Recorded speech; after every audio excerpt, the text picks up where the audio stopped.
अच्छा, मैं screen share कर सकता हूँ।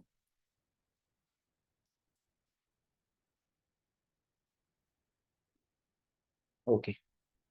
हरे कृष्णा। तो मैं क्षमा चाहता हूँ, थोड़ा लेट हो गया। एक्चुअली जस्ट अभी हमारी एक मीटिंग कंप्लीट हुई, तो मैं थोड़ा 5 मिनट वहाँ पर व्यस्त था, तो अभी यहाँ पर आया हूँ। तो हम लोगों ने पिछली बार चर्चा की रघुनाथ भट्ट गोस्वामी की महाप्रभु से भेंट के विषय में।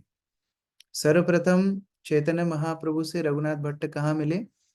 रघुनाथ भट्ट उनको वाराणसी में मिले। वहां पर चैतन्य महाप्रभु जितना दिन रहे उतना दिन रघुनाथ भट्ट ने महाप्रभु की सेवा की। 2 महीना तो कम से कम रहे रूप गोस्वामी को शिक्षा देने के लिए, सॉरी सनातन गोस्वामी को शिक्षा देने के लिए। तो वो 2 महीने तक ये छोटा सा बालक उनकी सेवा किया करते थे।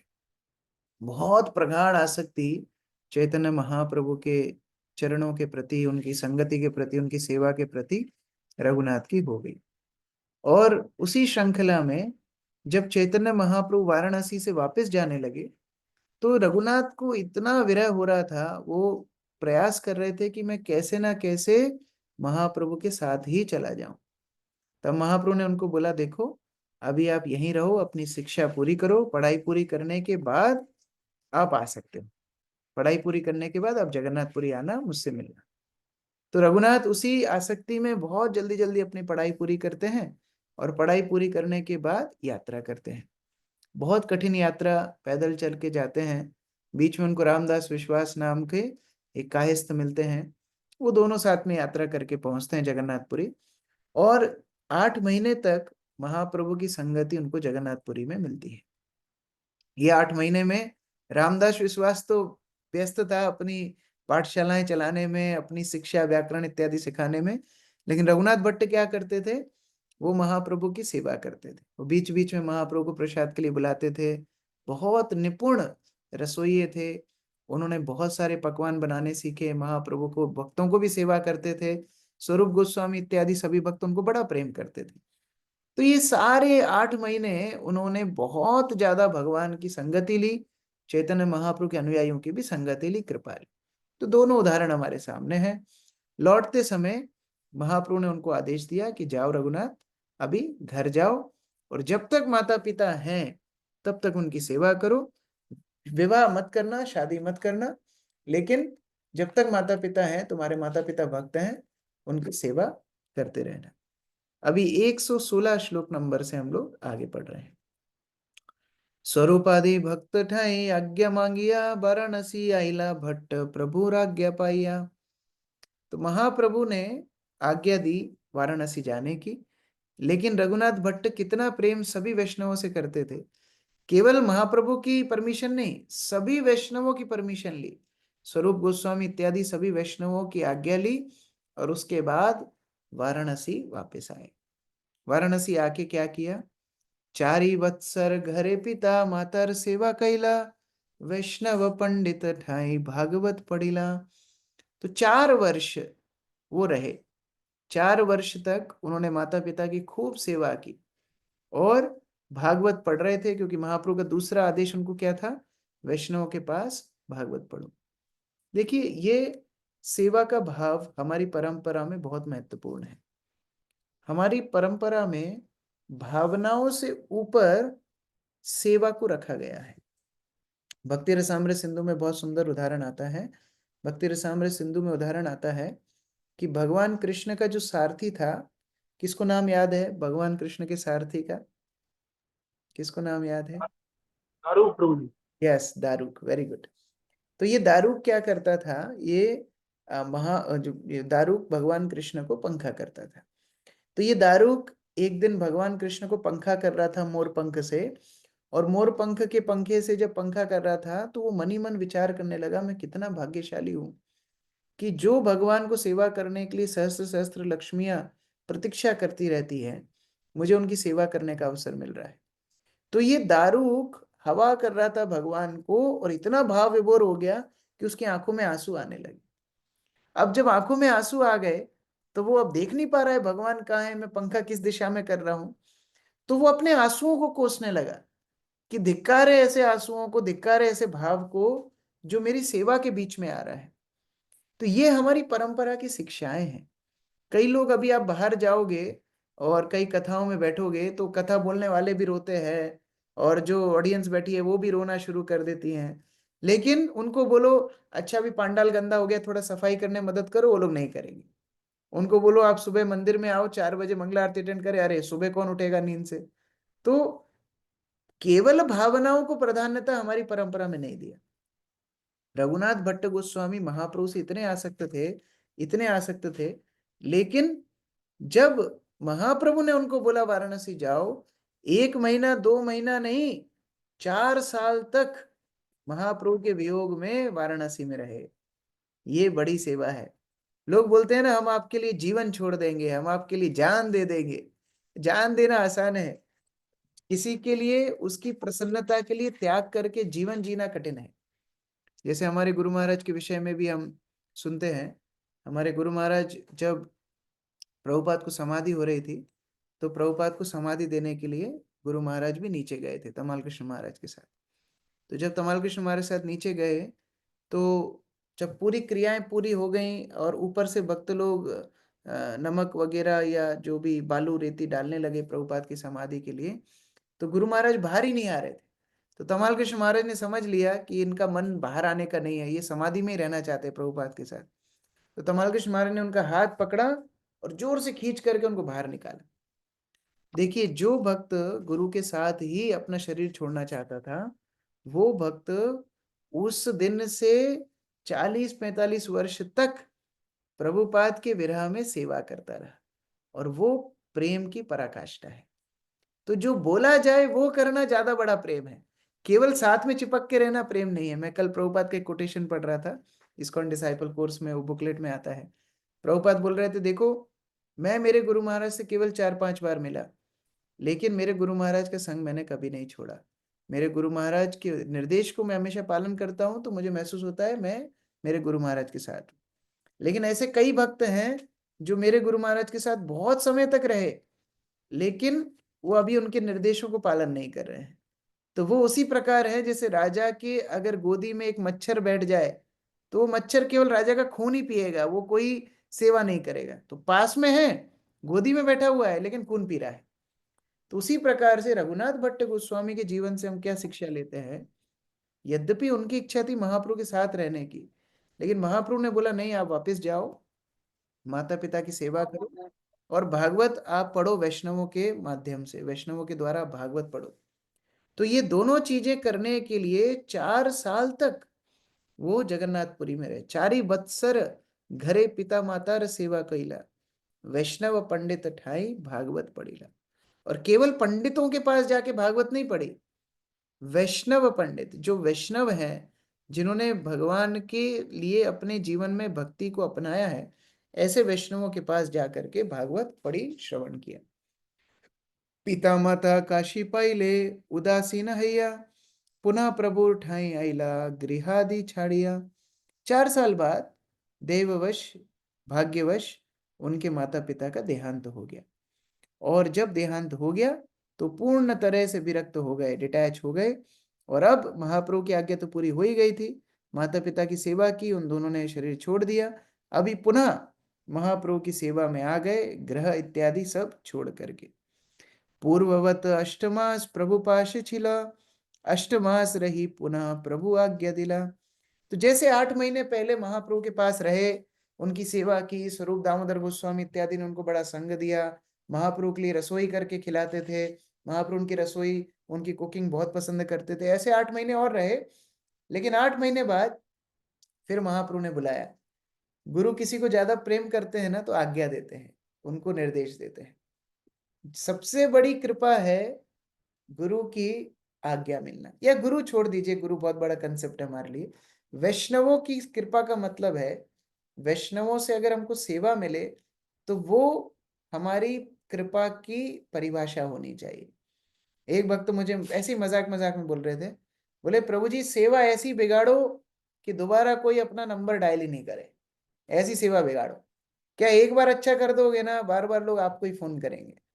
तो अगर हम भक्ति में सेवा से बचने के लिए आए हैं, तो फिर तो हमारी भक्ति का मूड ही चेंज हो गया। श्रील प्रभुपाद समझाते हैं ये हरे कृष्ण महामंत्र का मतलब क्या है। ये हरे कृष्ण महामंत्र का मतलब है, हे श्रीमती राधा रानी, हे श्री कृष्ण, मैं आपकी सेवा करना चाहता हूँ, मुझे अपनी सेवा में नियोजित कीजिए। यही तो हम रोज मांग रहे हैं। 16 माला, 108 बार हर मोती पे हम यही सेवा की भिक्षा मांग रहे हैं। और वो जब सेवा मिलती है, फिर हम पीछे हट जाते हैं। फिर हम बोलते हैं, प्रभु जी आपको मेरा ही नंबर मिलता है क्या? मैं ही आता हूँ क्या केवल सेंटर पे? हर बार पूड़ी बेलने मैं ही जाऊंगी क्या? हर बार पूड़ी तलने मैं ही जाऊंगा क्या? लास्ट में मैं ही प्रसाद लूंगा क्या? और कोई नहीं मिलता क्या आपको? आपका जब अच्छा हो रहा है तो आपके पास सेवा आ रही है। अगर आप सेवा को ठुकरा दोगे, अगली बार वो सेवा नहीं आएगी। चैतन्य महाप्रभु ने प्रथम इंस्ट्रक्शन दिया, पहली बार इंस्ट्रक्शन दिया रघुनाथ भट्ट गोस्वामी को, और रघुनाथ भट्ट गोस्वामी ने उस इंस्ट्रक्शन को बहुत गंभीरता से पालन किया। और इसीलिए महाप्रभु दूसरी बार भी उनको इंस्ट्रक्शन दे रहे हैं। ये भी वैष्णव के समाज में हमको देखना चाहिए। देखिए, पहली बार इंस्ट्रक्शन मिलता है, उसी को हम नहीं करते हैं, तो दोबारा फिर कैसे इंस्ट्रक्शन आएगा? जैसे कई बार स्विच बोर्ड होते हैं ना, अब स्विच बोर्ड में आप कभी उंगली लगाते हो गीले हाथ से तो कभी झटका लगता है ना। तो कभी अगर वो स्पार्किंग कर दिया, कभी झटका लग गया, दोबारा उसमें हाथ लगाने के पहले बड़ा डर लगता है। इसी तरह वैष्णव तो बड़े अच्छे भाव से हमारे पास आते हैं, हमको बोलते हैं, प्रभु जी ये सेवा कीजिए, आपकी जिम्मेदारी लीजिए, प्रचार कार्य में आगे बढ़िए। लेकिन हम ऐसी स्पार्किंग देते हैं उनको। आपको पता है कि घर बार में कितनी जिम्मेदारी होती है। आप लोग तो मंदिर में रहते हो, आ जाते हो आप हर हफ्ते यहाँ पर प्रवचन देने। आप लोगों को पता है कि घर में सास का क्या प्रेशर होता है, ससुर का क्या होता है, माता पिता क्या होता है, व्यापारी का क्या होता है, कस्टमर का क्या होता है, बॉस का क्या होता है। ऐसी स्पार्किंग हम देते हैं। दूसरी बार वैष्णव हमको सेवा देने से पहले 2000 बार सोचते हैं। महाप्रभु ने पहला इंस्ट्रक्शन रघुनाथ भट्ट को दिया, घर जाओ, माता पिता की सेवा करो और भागवत सीख करके आओ। दोनों इंस्ट्रक्शन इतने गंभीरता से लिया, इतना गंभीरता से लिया, कि अब महाप्रभु दोबारा से उनको आदेश दे रहे हैं और बड़ी जिम्मेदारी देने के लिए महाप्रभु तैयार है।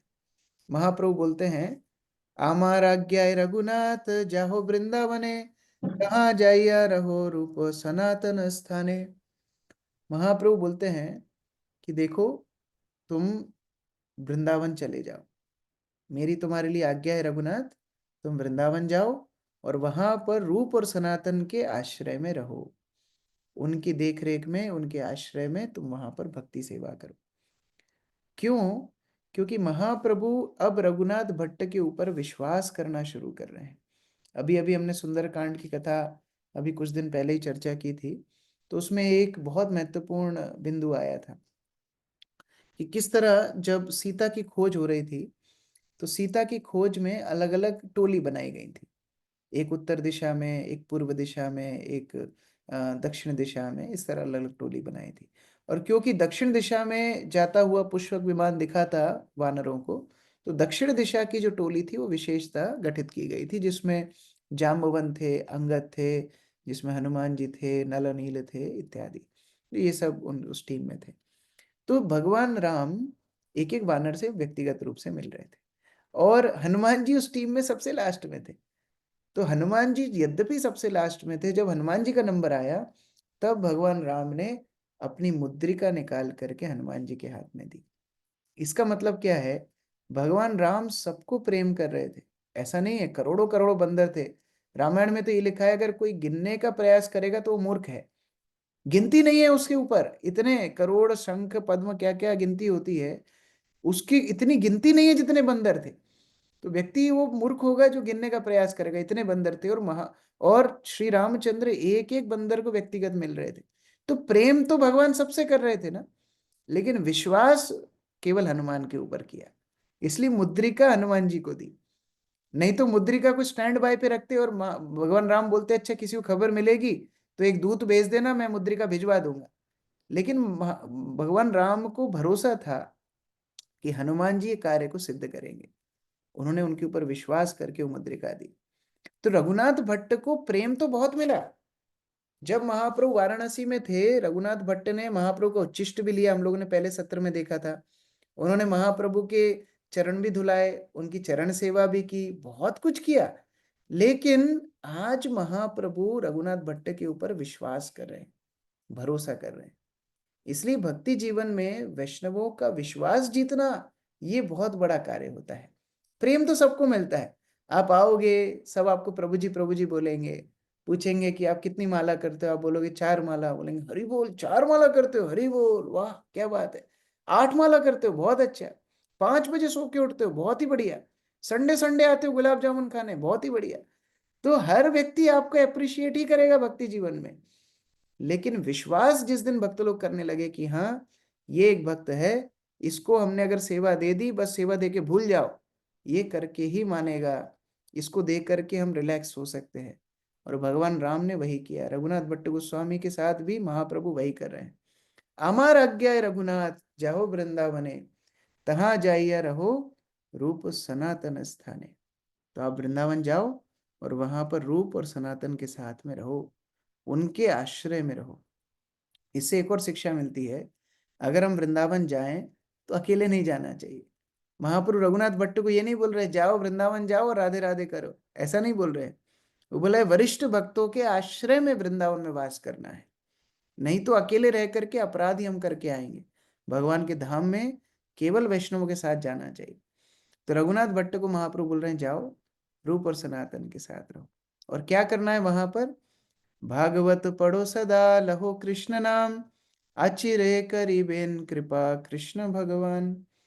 वृंदावन में जाके हरे कृष्ण महामंत्र का जप करना, भागवत पढ़ना, तुमको भगवान कृष्ण तुरंत अपनी सेवा में स्वीकार करेंगे, अपनी कृपा देंगे। अब कोई पूछ सकता है कि ये काम तो वो जगन्नाथपुरी में भी कर सकते थे ना, महामंत्र का जप करना और भागवत पढ़ना, इसके लिए उनको उठा के वहां क्यों भेजा, वृंदावन क्यों भेजा? क्योंकि महाप्रभु अभी वृंदावन की टीम रेडी कर रहे हैं और टीम में हर तरह का व्यक्ति चाहिए। उधर एक प्लानिंग वाला भी व्यक्ति चाहिए, एक पैशनेट व्यक्ति भी चाहिए, फिर एक ऐसा व्यक्ति भी चाहिए जो सबको कृष्ण कथा सुनाए। ये टीम के अलग अलग पहलू होते हैं। तो कई बार जब हम लोग फेस्टिवल्स मनाते हैं ना, कई भक्त अलग अलग तरह की सेवा करने में निपुण होते हैं और सबकी जरूरत होती है। जो रसोई कर रहे हैं वो रसोई में निपुण हो, जो प्रवचन देने में निपुण है, हो सकता है उसको रसोई नहीं आती हो सकता है जो रसोई कर रहा है उसको कीर्तन नहीं आता हो, जो कीर्तन गा रहा है हो सकता है वो लाइन कंट्रोल नहीं कर पाता हो, क्राउड कंट्रोल नहीं कर पाता हो, या जो ये सारी सेवाएं करना जानता हो वो फंड कलेक्शन नहीं कर पाता हो, जो फंड कलेक्शन कर पाता है वो शायद बड़े बड़े लोगों से नहीं मिल पाता हो। तो हर व्यक्ति के लिए अपनी अपनी सेवा निहित है। और महाप्रभु चाहते हैं वृंदावन की खोज हो, वृंदावन में अलग अलग मंदिरों की स्थापना हो, गौड़ीय परंपरा के सिद्धांतों का प्रचार हो, और उसके लिए महाप्रभु ने रूप सनातन को वहां भेजा। तो जब रूप सनातन को वहां भेजा तो उनकी मदद के लिए भी महाप्रभु रघुनाथ भट्ट को भेज रहे हैं। यहाँ पर एक और शिक्षा हम ले सकते हैं, एक लीडर की क्या क्वालिटीज होती है। हम लोग सब भक्ति जीवन में आए हैं, कुछ ना कुछ प्रकार से नेतृत्व कर रहे हैं किन्हीं भक्तों का। हमारे गुरु महाराज बताया करते थे 3 क्वालिटी एक लीडर की होती है। सबसे पहले, leader should have vision. Leader का विजन क्लियर होना चाहिए, वो क्या प्राप्त करना चाहता है ये लीडर को पता होना चाहिए। क्योंकि कई बार वो वही गोल होता है कि मतलब हम लोग को कभी रथ यात्रा में बैठे थे, मिला कभी था मेरे को। भिड़ गए, अरे मिला था। कभी हम लोग बाकी कोई काम में भिड़ गए, और यही सब में करते करते करते पता पड़ा कि कुछ हमने प्रचार ही नहीं किया। तो केवल कुछ ना कुछ करते रहना प्रचार नहीं है, विजन होना चाहिए कि हम लोग इतने लोगों को अब कल्टीवेट कर रहे हैं, इनको हम 16 माला तक लेके आएंगे, इनको हम मॉर्निंग प्रोग्राम की हैबिट दिलवाएंगे, जूम पे हम इनको कल्टीवेट करेंगे, धीरे धीरे धीरे जाके और कमिटेड होंगे, फिर किसी प्रमाणित गुरु से ये आश्रय लेंगे, बाद में ये लोग दीक्षा लेंगे, बाद में ये लोग प्रचारक बनेंगे, और ज्यादा भक्तों की वृद्धि होगी। एक सिस्टमाइज्ड विजन लीडर का होना चाहिए। तो यहाँ पर महाप्रभु का विजन क्लियर है, वृंदावन की स्थापना करनी है, गौड़ीय शास्त्रों की स्थापना करनी है, वैष्णव सदाचार इत्यादि की स्थापना करनी है, विजन एकदम क्लियर है। दूसरा, लीडर को अपनी टीम को मोटिवेट करना आना चाहिए, मोटिवेशन। तो पहला है विजन, दूसरा है मोटिवेशन। तो ऐसा नहीं कि वो खुद ही दुखी है, अरे अब मैं क्या करूं, मेरे गुरु माई ने मुझे लगा दिया, तो अभी आप लोग भी लगी जाओ और क्या, चैन टैन बी हैप्पी। अरे आप खुश हो गए क्या प्रभु जी? नहीं, मैं खुश नहीं हुआ, आप तो कम से कम हो ही जाओ खुश। अब मेरी तो मजबूरी है, मुझे तो आना ही पड़ता है सेंटर पे, अब चलो आप लोग भी आ ही जाओ। अगर लीडर ही मोटिवेटेड नहीं है, वही दुखी है, तो दूसरों को कैसे खुश करेगा, वो दूसरों को कैसे मोटिवेट करेगा? तो leader should be filled with enthusiasm. Leader को उत्साह होना चाहिए कि वो अपनी टीम के अंदर उत्साह भर पाए। तो चैतन्य महाप्रभु यहाँ पर उत्साह दे रहे हैं कि अचिरेन पावे तुम्हें कृष्णेर कृपा, तो वो कृष्ण की कृपा तुरंत मिलेगी। तो ये एक मोटिवेशन दे रहे हैं उनको कि आप अगर ये इंस्ट्रक्शन को फॉलो करोगे, भगवान की कृपा आपको तुरंत मिलेगी। और तीसरा, फैसिलिटेशन। ये मैक्सिमम लीडर्स नहीं करते हैं बाह्य जगत में, भक्तों के समाज की बात नहीं कर रहा हूं, बाह्य जगत में। फैसिलिटेशन मतलब क्या होता है? आपने किसी भक्त को कोई सेवा दी, आपने किसी भक्त को कहीं भेजा, अब उस सेवा में जो जो आवश्यकताएं हैं वो पूरा करना भी आपकी जिम्मेदारी है। मान लो आपने बोला आप कुकिंग करो, अब कुकिंग करो लेकिन वहां बर्तन ही नहीं है, गैस सिलेंडर खाली है, तो ऐसा नहीं कि अब आप ही लेके आओ, गैस सिलेंडर भी आप ही लेके आओ, बर्तन भी आप ही लेके आओ, सब्जी भी आप ही लेके आओ, कुकिंग भी आप ही करो, ऐसा नहीं। फिर जो सेवा देने वाला है उसको कम से कम वो सारे उपादान वहां पर इकट्ठे करके देने चाहिए। मान लो कोई व्यक्ति बोल रहा है प्रचार करो आप, अब मंदिर में बुक्स ही नहीं है, सेंटर पे बुक्स खत्म हो गई, माइक सिस्टम काम नहीं करता, मृदंग फूट गया है, करताल के एक एक जोड़ी खो गए, एक एक साइड बचा है, एक बड़ा करताल एक छोटा करताल ठोकते रहो, तो ऐसा अगर सामान रहेगा तो प्रचार कैसे होगा? तो फैसिलिटेशन भी करना चाहिए। महाप्रभु ने रूप सनातन को भेजा तो ऐसा नहीं हम उनको अकेला छोड़ दिया, महाप्रभु यहाँ हजारों मील दूर बैठ करके ये सोच रहे हैं मैं रूप सनातन की मदद कैसे करूं। और इसलिए रघुनाथ भट्ट को भेजना है, रघुनाथ भट्ट तुम जाओ, रूप सनातन के साथ रहना और वहां पर उनको भागवत सुनाना और वहां पर जाके हरिनाम करना, ये तुम्हारी सेवा है। कितना देखो, महाप्रभु सोच रहे हैं कि वहां मेरे जो भक्त हैं उनको श्रवण के लिए एक आदमी भेज रहे हैं, कितनी प्रधानता दी है श्रवण को।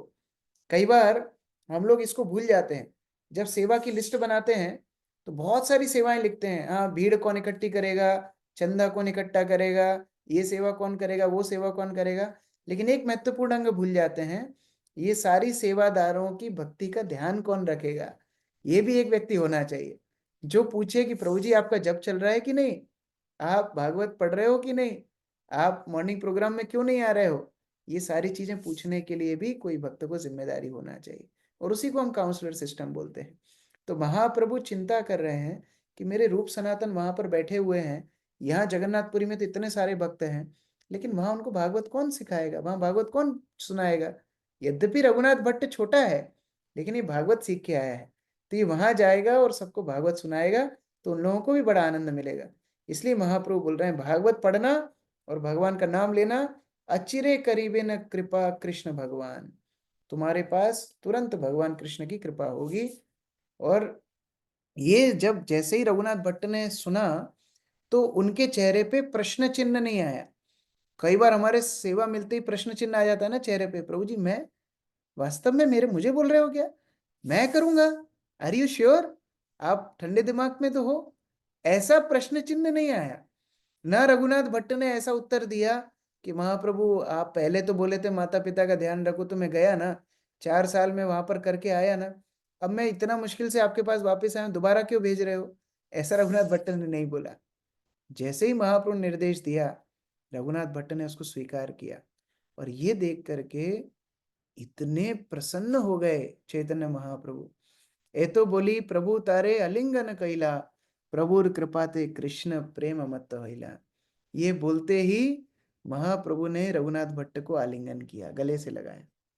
और जो महाप्रभु बोल रहे थे कि तुम वृंदावन जाना, भागवत पढ़ना, कृष्ण नाम लेना, कृष्ण तुम्हारे ऊपर कृपा करेंगे, वो सब तो बाद में होगा। इंस्ट्रक्शन के लिए हाँ बोलने से ही कृपा मिलती है, फॉलो तो आदमी बाद में कर लेगा।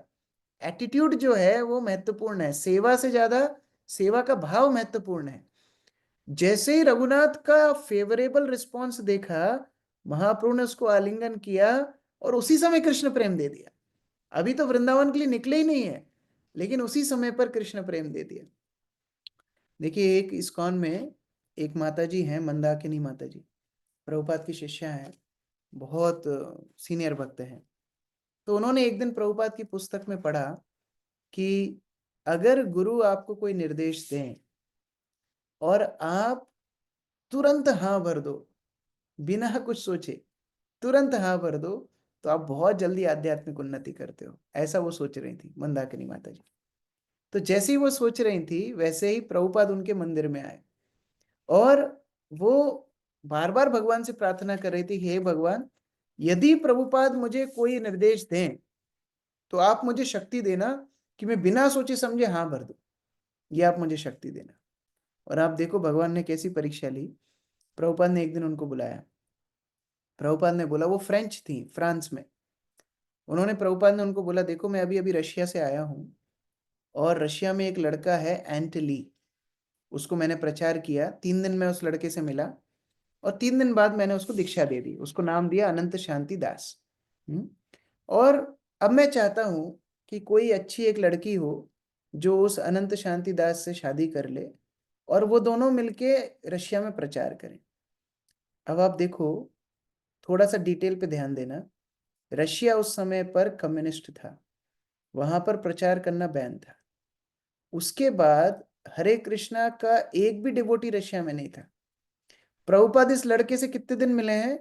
3 दिन मात्र मिले हैं। अभी भी कोई लड़की की अपनी शादी करता है तो कितना बैकग्राउंड चेक करवाता है। अभी 3 दिन प्रभुपाद मिले हैं इस लड़के से बस। तो प्रभुपाद भी उसको 3 दिन ही जानते हैं, उसको दीक्षा दे के आए हैं अभी। और भाषा का अंतर, ये फ्रेंच है, वो रशियन है। वो इंग्लिश थोड़ी बहुत टूटी फूटी बोलता है, ये भी थोड़ी बहुत टूटी फूटी इंग्लिश बोलती थी। ये फ्रेंच में कंफर्टेबल थी, वो रशियन में कंफर्टेबल थी। और प्रभुपाद बोल रहे हैं, एक काम करो, मैं सोच रहा हूं तुम यहां से रशिया जाओ और उस अनंत शांति के साथ शादी करो और वहां जाके प्रचार करो। क्या एक ये लड़की के लिए आसान काम है? और उस समय पर मंदाकिनी माता जी 17-18 साल की थी, ज्यादा बड़ी नहीं थी।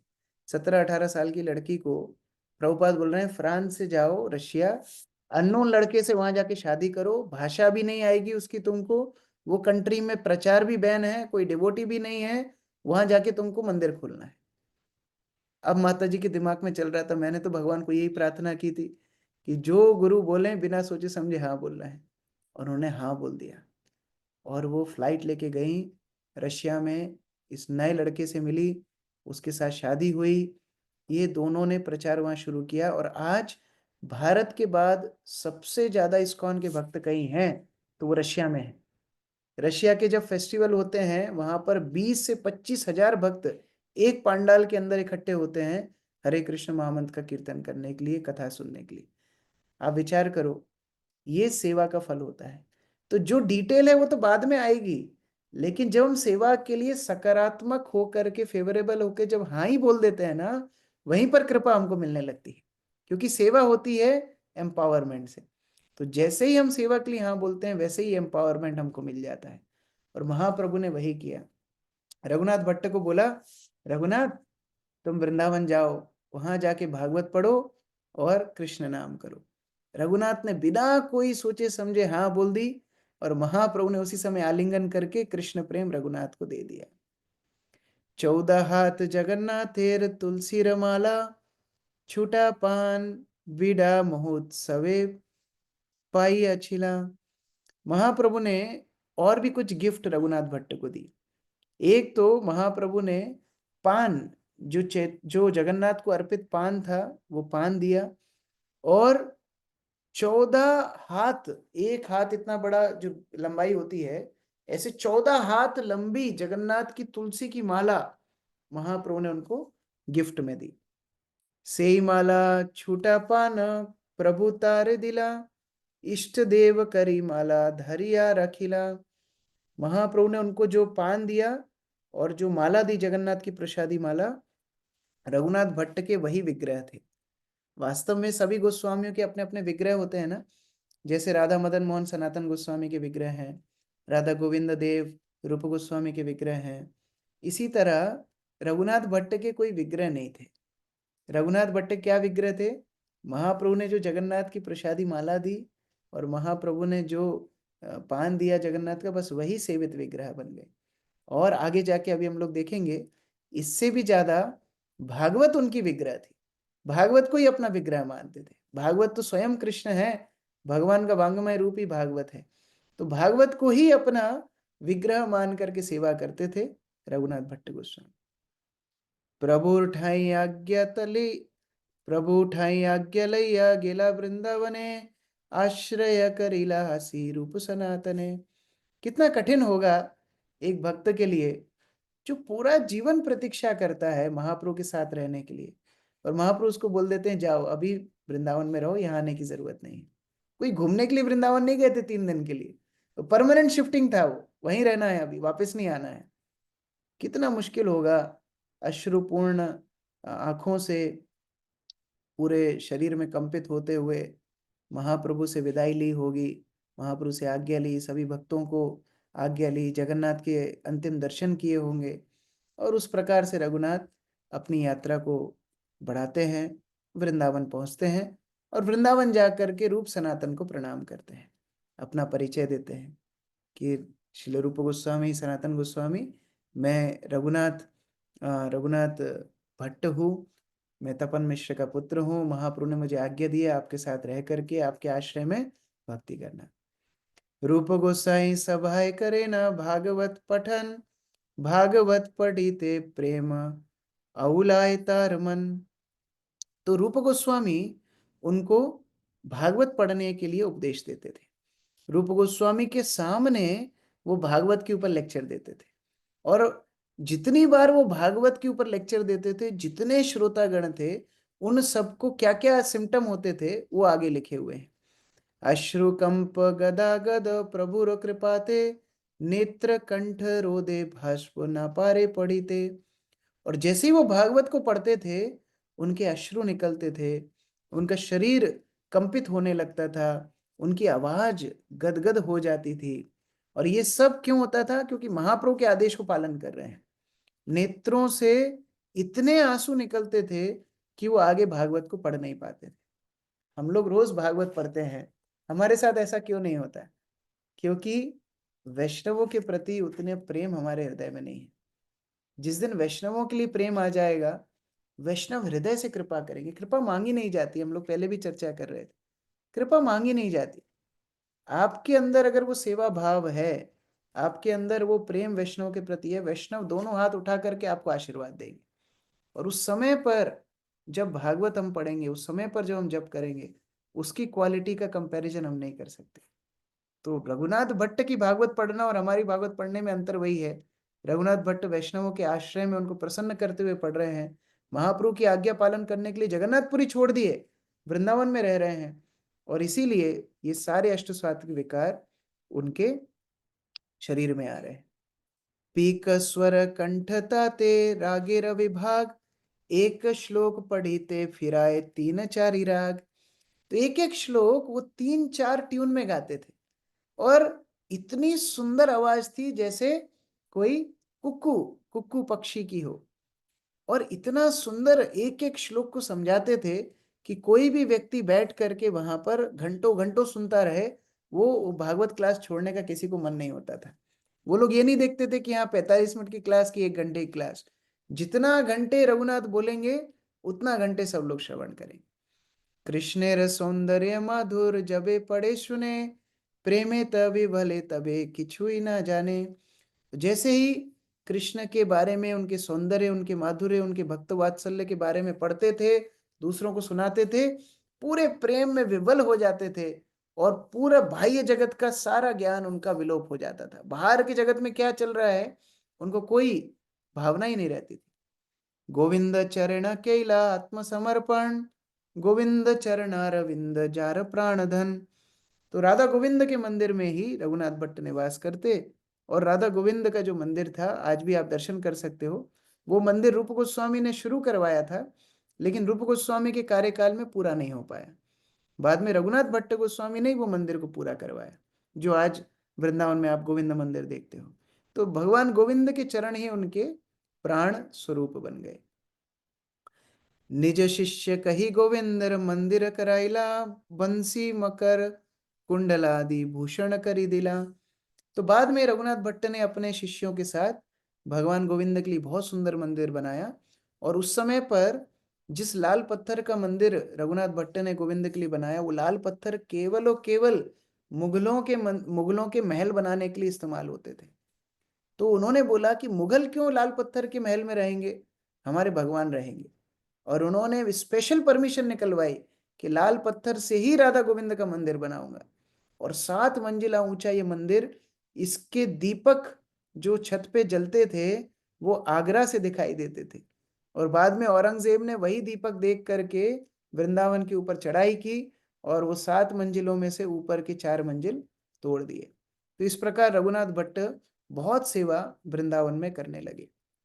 मैं एक सुंदर लीला आपको सुनाता हूँ, जहाँ पर रघुनाथ भट्ट का भागवत के प्रति प्रेम और रूप गोस्वामी का प्रेम रघुनाथ भट्ट के प्रति देखने के लिए मिलता है। तो जब रघुनाथ भट्ट गोस्वामी वृंदावन आए थे, तो उस समय पर खूब स्वागत वैष्णवों ने उनका किया। जैसे ही पता पड़ा कि ये महाप्रभु की कृपा पात्र हैं, जगन्नाथ की 14 हाथ की माला लेके साथ में आए, बहुत प्रेम वैष्णवों ने उनको किया। अच्छा, उम्र में भी छोटे थे, रूप सनातन से उम्र में बहुत छोटे थे, तो बहुत प्रेम सब वैष्णव उनको करते, अलग से उनको प्रसाद के लिए बुलाते, उनको बिठा करके उनसे बातें सुनते, उनसे भागवत सुनते। और कोई तो प्रजल्प का बात ही नहीं था, प्रजल्प करने का समय नहीं था, केवल भागवत चर्चा उनकी होती थी। रूप सनातन उनको अपने पास रखते थे, पूरा रात दिन भागवत सुनते। जब भागवतम के श्लोक वो पढ़ते थे तो उस लीला में पूरे समाहित हो जाते थे। एक दिन वो गोवर्धन लीला के ऊपर चर्चा कर रहे थे, और गोवर्धन लीला के ऊपर चर्चा करते करते उनकी आंखों में आंसू बहने लगे। तो भक्तों ने उनसे पूछा कि ये तो बड़ी हैप्पी लीला है, इंद्र को मजा चखाया भगवान ने, है ना, तो ये तो बड़ा खुश होने वाली लीला है, इसमें आप रो क्यों रहे हो? भगवान ने गोवर्धन उठाया, इंद्र का मान मर्दन किया, वो आकर के क्षमा मांगा, सब ब्रजवासियों ने जय जयकार की, तो ये तो बड़ी हैप्पी लीला है, इसमें आप रो क्यों रहे हो? तो वो बोलते हैं कि ये जो गोवर्धन पर्वत है, ऐसा मेरा हृदय है, पहाड़ जैसा, पत्थर जैसा। और ये जो बारिश हो रही है, ये अनर्थों जैसी बारिश मेरे हृदय के ऊपर सतत हो रही है। जब कृष्ण मेरे हृदय को उठाएंगे तभी ये बारिश से मेरी रक्षा होगी, नहीं तो ये अनर्थों की बारिश में मैं डूब जाऊंगा। आप सोचो कितना सुंदर भाव है। इतना रोते थे भागवत पढ़ते पढ़ते कि जो भागवत पहले तो पत्तों पर लिखी जाती थी, तो उनके आंसुओं से वो भागवत के श्लोक मिट जाते थे। और फिर वो तड़पते थे कि अगला श्लोक कौन सा है, अगला श्लोक कौन सा है, मैं पढ़ नहीं पा रहा हूं, कोई मुझे बताओ अगला श्लोक कौन सा है, नहीं तो मेरे प्राण छूट जाएंगे। तब लोग आकर के बोलते थे, हाँ हमारे पास दूसरी प्रति है, इसमें से आप पढ़ो। तो रघुनाथ भट्ट वहां से अगला श्लोक पढ़ते थे, इतनी उत्सुकता थी भागवत पढ़ने की।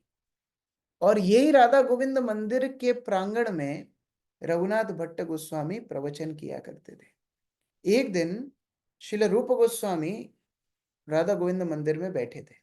एक ऊंचे आसन पर रूप गोस्वामी बैठे थे और एक छोटे से आसन पर नीचे रघुनाथ भट्ट गोस्वामी बैठे थे। मर्यादा है। और रघुनाथ भट्ट गोस्वामी भागवत के ऊपर प्रवचन कर रहे थे। बहुत सारे लोग, पूरा टेम्पल हॉल फुल था, वो लोग भागवत का प्रवचन सुन रहे हैं। और ये भागवत के प्रवचन में रघुनाथ भट्ट गोस्वामी गोपियों के गीत का वर्णन कर रहे थे, जयति तेदिकम जन्मना व्रजा। जितनी ऑडियंस थी सबके आंखों में आंसू थे, सब लोग रो रहे थे। तो एक यात्री आया, एक पिलग्रिम आया जो वृंदावन दर्शन करने आया था, वो आके पीछे बैठ गया। और वो देख रहा था कि अरे इतनी सुंदर कथा चल रही है, वक्ता इतना सुंदर लेक्चर दे रहे हैं, सब लोग बैठ करके रो रहे हैं, लेकिन ये जो ऊपर आसन पे बैठे हैं इनकी आंखों में तो आंसू नहीं है। तो ये इतनी बड़े आसन पर बैठे हैं, रूप गोस्वामी ऊंचे आसन पर बैठे थे, तो बोले ये इनकी आंखों में आंसू क्यों नहीं? तो जब प्रवचन खत्म हो गया, तो ये जो पिलग्रिम था, ये जो अतिथि था, ये जाकर के रघुनाथ भट्ट गोस्वामी को बोलता है, आपने बहुत अच्छा प्रवचन दिया, मैं बहुत प्रभावित हुआ, मैंने देखा सब लोग आपके प्रवचन में अश्रु बहा रहे थे, भगवान के प्रेम में डूब गए थे, कोई उठने के लिए तैयार नहीं था। आपने प्रवचन खत्म किया उसके बाद ही बैठे हुए थे, लेकिन मुझे ये समझ में नहीं आ रहा, ये आपसे जो ऊपर बैठे हुए हैं, ये जो रूप गोस्वामी, जो जो ये गोस्वामी जी हैं, नाम तो नहीं पता था उसको, ये गोस्वामी जी की आंखों में तो आंसू आंसू दिख नहीं रहे। रघुनाथ भट्ट गोस्वामी हंसने लगे, बोले तुम सागर से पूछते हो उसके पास पानी है कि नहीं? ये रूप गोस्वामी कृष्ण प्रेम के सागर है। सैंपल देखना चाहोगे? दिखाता हूं। रघुनाथ भट्ट गोस्वामी ने एक रुई का टुकड़ा लिया और वो रुई के टुकड़े को ले जा करके रूप गोस्वामी की नाक के पास रखा। पहले तो सांस ही नहीं चल रही थी, तो ये जो अतिथि था ये डर गया, बोले अरे ये व्यक्ति मर गया क्या? बोले मरे नहीं है, ये समाधि में है, इनकी सांस रुकी हुई है, देखो ये भगवान की लीलाओं में प्रवेश कर गए हैं। बहुत देर तक उनने प्रतीक्षा की, और जब थोड़ी देर बाद उनकी समाधि टूटी, रूप गोस्वामी ने अपनी सांस छोड़ी, तो उस सांस में से जो हवा निकली वो रुई में आग लग गई। तो वो व्यक्ति डर गया, अरे ये आग कैसे लगी रुई में? रघुनाथ भट्ट गोस्वामी बोलते हैं ये विरह था रूप गोस्वामी का, जो सांस के माध्यम से उनका विरह बाहर आया। वो विरह की ज्वाला पूरे विश्व को जला सकती है, रुई का क्या कहना है? तुम मेरे वरिष्ठों की परीक्षा करने आए हो, उनकी कृपा से तो मेरे मुख से भागवत निकल रही है। रघुनाथ भट्ट गोस्वामी का इतना प्रगाढ़ प्रेम था रूप और सनातन के प्रति, इतने विश्वास उनके प्रति था रूप गोस्वामी के प्रति, एक लीला से हम समझ सकते हैं। और यही कारण था रघुनाथ भट्ट गोस्वामी ने अपना कोई मंदिर नहीं बनाया, ना अपने कोई विग्रह रखे, क्योंकि चैतन्य महाप्रभु को रूप गोस्वामी ने पत्र लिखा था कि आपने मुझे आदेश दिए हैं कि मैं पुस्तकों का रचन करूं, आपने मुझे आदेश दिए हैं कि मैं तीर्थों का उद्धार करूं, लेकिन आपने जो राधा गोविंद की सेवा मुझे दी है इसमें मेरा पूरा समय चला जाता है, तो मुझे कोई असिस्टेंट भेजिए। और महाप्रभु ने जब रघुनाथ भट्ट को भेजा तो यही बोल के भेजा कि रूप सनातन की मदद तुम्हें करनी है। तो रघुनाथ भट्ट एक ऐसे वैष्णव का उदाहरण है जिन्होंने अपने वरिष्ठों की सेवा करने को ही अपनी सार्थकता मानी। और ये भाव हर वैष्णव के हृदय में होना चाहिए। कभी ये नहीं सोचना चाहिए कि एक दिन मैं भी व्यासासन पे बैठूंगा, एक दिन अपन भी 4 दिन का सेमिनार देंगे किसी गोस्वामी के ऊपर, अपना भी पोस्टर बनेगा किसी दिन। ये भावना रखना ये अनर्थ है। हम तो अपने वरिष्ठों के आदेशों के वाहक हैं, we are the order carriers of our seniors. जिस दिन सीनियर्स बोल देंगे ये सेवा करो, हम वो सेवा करेंगे। जिस दिन बोलेंगे अब बंद हो जाओ, हम बंद हो जाएंगे। रघुनाथ भट्ट गोस्वामी इसी सेवा भाव की पराकाष्ठा है। रघुनाथ भट्ट गोस्वामी ने केवल रूप गोस्वामी के मंदिर का ध्यान रखा, केवल उनके विग्रहों का ध्यान रखा। और ये शिष्य का कर्तव्य होता है, गुरु के चलाए हुए कार्यों को चलाए रखना और आगे बढ़ाना, ये शिष्य का कार्य होता है। रघुनाथ भट्ट ने वही काम किया। और फिर उनके जीवन में एक बहुत बहुत कठिन समय आया। क्या कठिन समय आया? सनातन गोस्वामी ने अपना शरीर छोड़ दिया। सनातन गोस्वामी ने अपना शरीर छोड़ा। सनातन गोस्वामी वास्तव में सारे वैष्णवों के नेतृत्व कर रहे थे, सबसे वयोवृद्ध भी थे, और सनातन गोस्वामी को सारा ब्रजमंडल अपना गुरु मानता था। तो सारे के सारे भक्त लोग सनातन गोस्वामी के आश्रय में ही रहते थे। रूप गोस्वामी को भी कोई डाउट होता था, सनातन गोस्वामी ही क्लियर करते थे। तो सनातन गोस्वामी बहुत प्रिय वैष्णव थे। और जिस दिन उन्होंने अपना शरीर छोड़ा, वृंदावन के वैष्णव का हृदय टूट गया। आपको पता है, रूप गोस्वामी तो इतने दुखी थे सनातन गोस्वामी के तिरोभाव के दिन, कि उस दिन जैसे समाधि हुई सनातन गोस्वामी की, रूप गोस्वामी अपनी भजन कुटीर में अंदर गए और कभी बाहर ही नहीं आए। अभी आप राधा दामोदर मंदिर में जाओगे, आप वहां पर रूप गोस्वामी की भजन कुटीर का दर्शन कर सकते हो। सनातन गोस्वामी के अंतिम संस्कार के बाद रूप गोस्वामी अपनी भजन कुटीर से बाहर ही नहीं निकले। वो अपनी भजन कुटीर में ही रहे और 1 महीने के अंदर उन्होंने भी अपना शरीर छोड़ दिया। तो जिन रूप और सनातन के साथ रहने के लिए महाप्रभु ने रघुनाथ भट्ट को बोला था, उन दोनों ने अपना शरीर छोड़ दिया। तो आप कल्पना करो कितना मुश्किल रघुनाथ भट्ट गोस्वामी के लिए होगा। और इसीलिए उसी साल रघुनाथ भट्ट गोस्वामी ने भी अपना शरीर छोड़ दिया। उसी साल रघुनाथ भट्ट गोस्वामी भी भगवान की लीलाओं में नित्य लीला प्रविष्ट हो गए। तो ये उनका प्रेम वैष्णवों के लिए था, रूप सनातन के लिए था। महाप्रभु की आज्ञा से रघुनाथ भट्ट गोस्वामी आजीवन ब्रह्मचारी रहे। उन्होंने अपने उदाहरण से सिखाया कैसे हरिनाम के प्रति प्रेम होना चाहिए, कैसे भागवत के लिए प्रेम होना चाहिए, कैसे महाप्रभु की सेवा के लिए जगन्नाथपुरी में उन्होंने अभूतपूर्व रसोई करके कीर्तन करके महाप्रभु को प्रसन्न किया। भक्त लोग उनको कीर्तन आचार्य कहकर भी पुकारते थे। जब वृंदावन आए तो गोस्वामियों का प्रेम प्रेम बटोरा और सभी वैष्णवों का प्रेम बटोरा। वैष्णवों के लिए संपत्ति क्या है? वैष्णवों के लिए संपत्ति है दूसरे वैष्णवों का प्रेम, वरिष्ठ वैष्णवों का अनुराग, यही वैष्णवों के लिए संपत्ति है। तो जहां गए वहां प्रेम बटोरा। वाराणसी में थे तो वहां प्रेम लिया सभी वैष्णवों का, पुरी में थे तो सब वैष्णवों का प्रेम वहां बटोरा, और जब वृंदावन में आए तो सब वैष्णवों का प्रेम वहां बटोरा। किसी वैष्णव की निंदा करना तो बहुत दूर की बात है, किसी जागतिक विषय पे प्रजल्प भी उनके मुख से नहीं सुना किसी ने।